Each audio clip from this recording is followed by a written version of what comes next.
District selection కమిటీలో జరిగిన ఉపాధ్యాయ పోస్టులో జరిగిన అవతకల మీద జరిగిన లీకేజీలు మరియు స్పోర్ట్స్ కోటాలో జరిగిన అవతకల మీద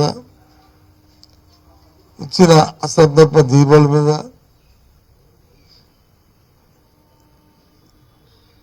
డెబ్బై 4 రోజులుగా పోరాటం చేస్తున్నాం. అందులో భాగంగా ఈరోజు ర్యాలీ కూడా పెట్టాం. మా డిమాండ్ ఒకటే, ఉన్న పాత జీవులను మార్చి కొత్త జీవులను ఎందుకు ఇచ్చారు స్పోర్ట్స్ కోటాలో, మళ్ళీ వారిని ఎందుకు మార్చవలసి వచ్చింది?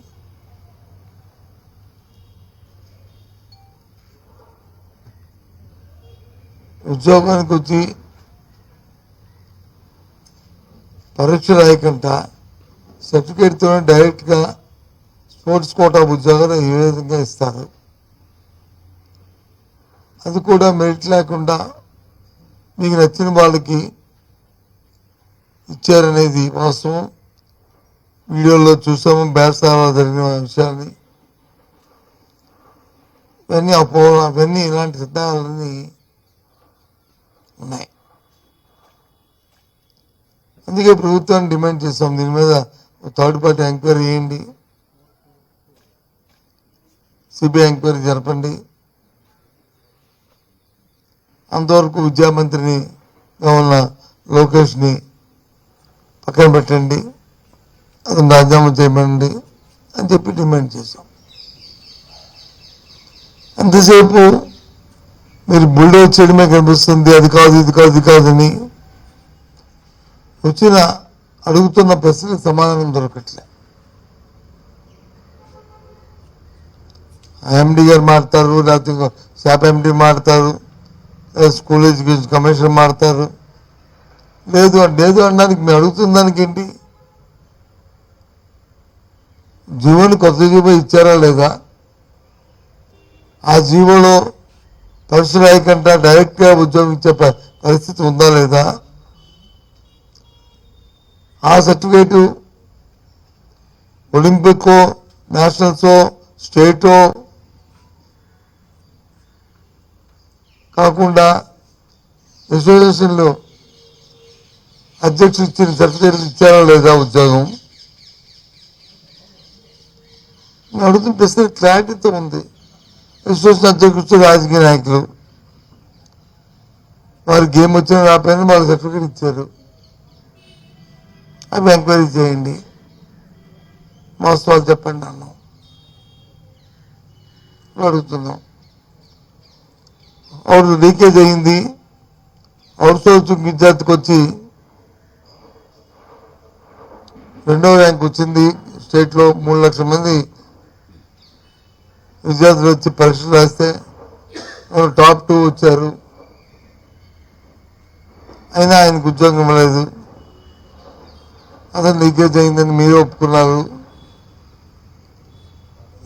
ఆయన జరిగినప్పుడు ఇంక మిగతా వాళ్ళ కింద జరుగుతూ ఎలాగ మరి వీడియోలు బయటకు వచ్చాయి, అతను ఏ చర్యలు తీసుకున్నారు? ఆ బేరసారాలు చేసిన వాళ్ళని ఎందుకు మీరు చేయలేదు? సాక్షాత్తు మీ నాయకుల పేర్లే బయటకు వచ్చినప్పుడు వాళ్ళ మీద ఎందుకు చర్యలు తీసుకోలేదు? నేను అడుగుతున్న ప్రశ్నలకి విద్యార్థి తరఫున ఒక రాజకీయ పార్టీగా, ప్రధాన ప్రతిపక్షంగా అది అడుగుతున్న ప్రశ్న. దాంతోపాటు మీరు ఇవ్వాల్సిన ఇవాళ ర్యాలీలో భాగంగా అందులో అడిగిన అంశాలు, ఇప్పటికే 10,000 కోట్ల రూపాయలని, 1 కాదు 2 కాదు 10,000 కోట్ల రూపాయలు విద్యార్థులకు వచ్చి ఫీజు రీఎంబర్స్మెంట్ బకాయిలు ఉన్నాయి. ఇప్పుడు వచ్చి ఎప్పుడు చెల్లిస్తారు? ఆ విద్యార్థులకి కాలేజీలో, కళాశాలలో అవుట్ గోయింగ్ స్టూడెంట్కి సర్టిఫికేట్ ఇవ్వట్లేదు. విద్యార్థుల భవిష్యత్తు వచ్చి పోతుంది. చెప్పండి, ఆ స్కీమ్ ఎత్తేసారా? స్కీమ్ ఉందా? ఉంటే ఎందుకు ఇవ్వట్లేదు? ఎందుకు విద్యార్థుల జీవితాలతో ఆడుకుంటున్నారు?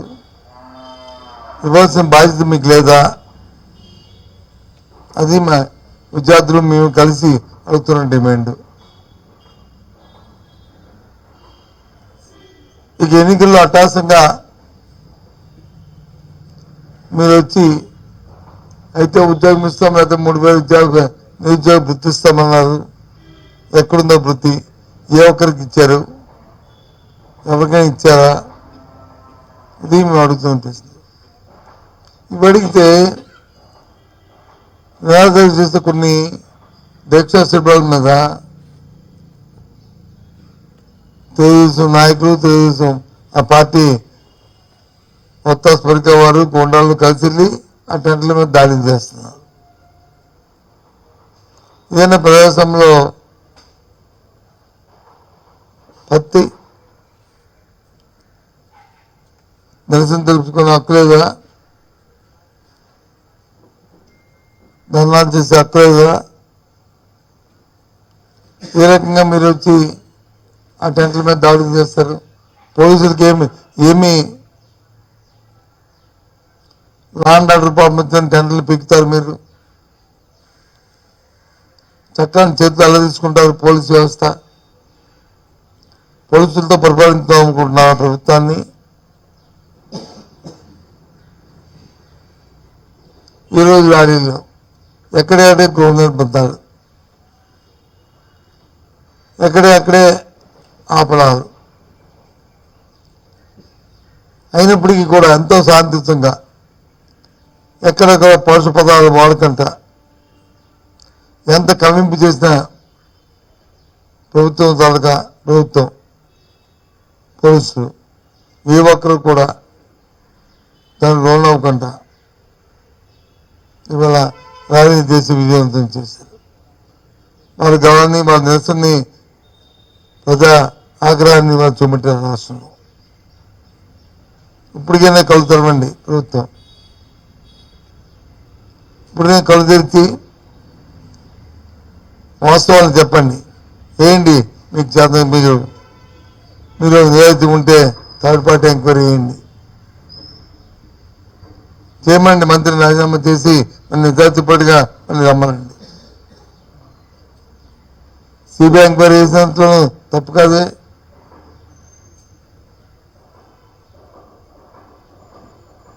మన అపాధ వచ్చినప్పుడు, ప్రజలకు అపోహలు ఉన్నప్పుడు, లేదు ప్రజలకు దాని మీద సందేహాలు ఉన్నప్పుడు అవి తెరవస్తున్న బాధ్యత ప్రభుత్వాలకు ఉంది. వాస్తవాలు చెప్తున్నారు కదా, అన్నిటితోని సాక్ష్యాలతో చూపెడుతున్నప్పుడు ఎందుకు మీరు పని చేయట్లేదు? ఏం కావాలి మీకు రుజువు? ఎక్కడో కూర్చొని చుట్టూ పోలీసులు పెట్టుకుని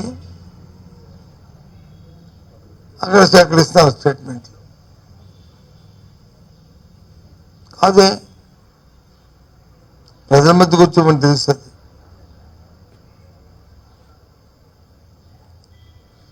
మీరు చేస్తున్న కార్యక్రమాలు ప్రత్యక్షంగా నేను కూడా పోయాను అక్కడ. నన్ను కూడా అడ్డారు. మేము నిరసనగా అక్కడికి వెళ్ళి జంక్షన్లో మేము ట్రాఫిక్ ఇబ్బంది లేకుండా మా కార్యక్రమం ప్రజలకి మా నిరసన తెలియజేస్తామంటే చేయడానికి వీల్లేదు. సరే ఇప్పుడు ఇంటికి వెళ్ళిపోతామని ఇంటికి వెళ్ళిపోవడానికి వెళ్తే ఇంటికి ఇలా ఎంతమంది కలిసి వెళ్ళడానికి వీల్లేదు. ఏంటిది? బ్యాక్కి వెళ్తామంటే వెళ్ళమని ముందుకు వెళ్తామన్నారు. వెనక్కి వెళ్ళడానికి వీలేదు, ముందుకు వెళ్ళడానికి. కడప పొడినందలు అయితే లాఠీ చార్జ్ కూడా చేశారు. ఎందుకు లాఠీ చార్జ్ చెప్పాల్సి వచ్చింది?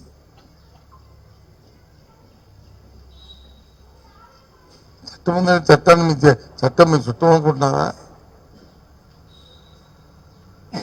ఇదేనా పరిపాలన అంటే?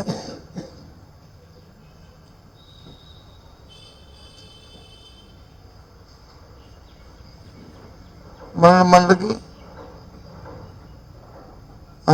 విజయవాడలోను చిలకలూరుపేటలోను ఇంకో దగ్గర టెంటర్లు తీసి ఉదయం నుంచి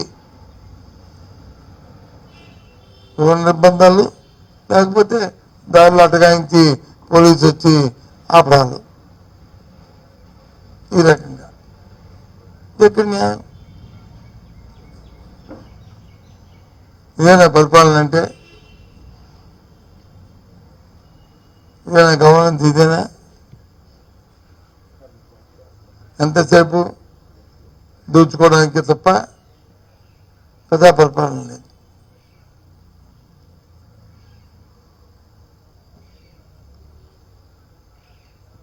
ఈ రాష్ట్రాన్ని దోచుకుంటున్నారు.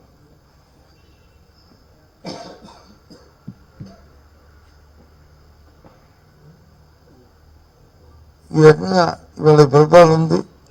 ఇవాళ ర్యాలీలన్నీ కూడా రాష్ట్రం అంతా కూడా ఎంత ఇబ్బందులు పెట్టినప్పటికీ,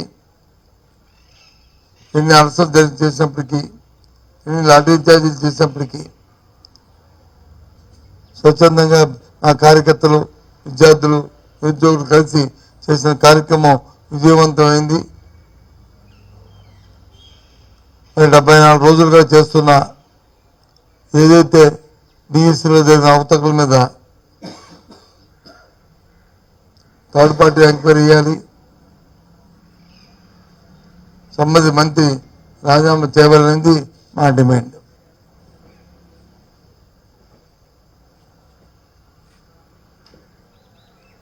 ఓకే,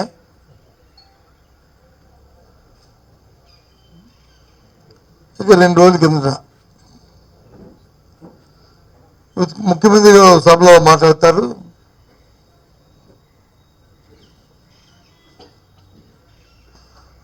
ఈ 2.5 సంవత్సరాల్లో 2 సంవత్సరాల్లో సుమారు 1,50,000 కోట్లు, 1,40,000 కోట్లు, వేల కోట్లు సంక్షేమానికి ఖర్చు పెట్టాం. వస్తున్న జీతాలు, వస్తున్న ఆదాయం జీతాలకి సరిపోతుంది, ఉద్యోగ జీతాలకి సరిపోతుంది.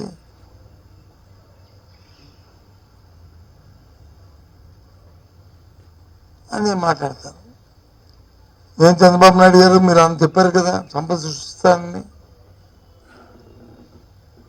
సంపద ఎక్కడ సృష్టిస్తున్నారు? సంపద రాష్ట్రాన్ని అప్పుల పాలు చేసి అదోగతి పాలు చేస్తున్నారు. రాబోయే తరాలకు వచ్చి అప్పులు మిగిలిస్తున్నారు. ఏ ఒక్క పారామీటర్ కానీ అభివృద్ధిలో ఈ దేశంలో ఆంధ్ర రాష్ట్రం మారుగా ఉందని చెప్పండి.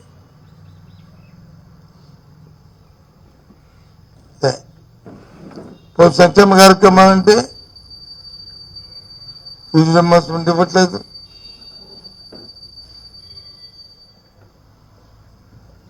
లేదు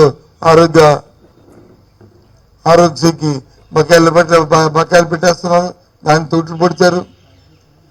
విద్యా వైద్యాన్ని పూర్తిగా నిర్లక్ష్యం చేశారు. ఆ 2 రంగాలు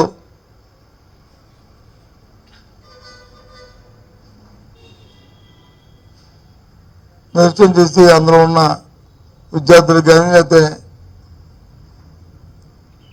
ఎవరికైనా సరే బాగులేకపోతే ఆరోగ్య సమస్య వస్తే ఆ కుటుంబాలు కానీ ఎంతో బాధపడుతున్న పరిస్థితి, ఇంత హీనమైన పరిస్థితి రాష్ట్రంలో ఉంది.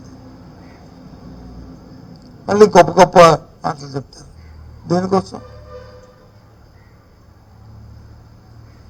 రైతాంగానికి అయితే దేనికైనా ఒక గిట్టుబాటు ధర ఉందా? ఏ ఒక్క పంటకైనా సరే చెప్పండి. ఏదో ఒక సాకు అడిగితే ఎవరి మీద పెట్టడం, ఈ కార్యక్రమం చేయడం తప్ప ఏది కూడా ఈ రకంగా ఈ పరిపాలన సాగుతుంది. రాష్ట్ర ప్రజలు ఒకసారి ఆలోచించమని కోరుతున్నాం మీ ద్వారా. ఎంత వేగం ఈ ప్రభుత్వం తలెత్తి ప్రభుత్వం పోతే అంత మనం సుఖంగా ఉంటాం, సంతోషంగా ఉంటాం. విద్యార్థులు కానీ ఆరోగ్య సంస్థతో ఉన్న కుటుంబాలు కానీ పేద పేద కుటుంబాలు కానీ రైతులు కానీ రైతు కూలీ కానీ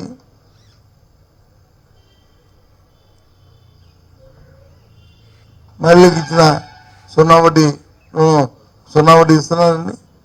మొన్న ఎప్పుడు అంట దాని మీద ఇచ్చిన ఏదైతే పెనాల్టీ చేస్తామో చక్రవడ్డీ అది మాఫీ చేస్తాను.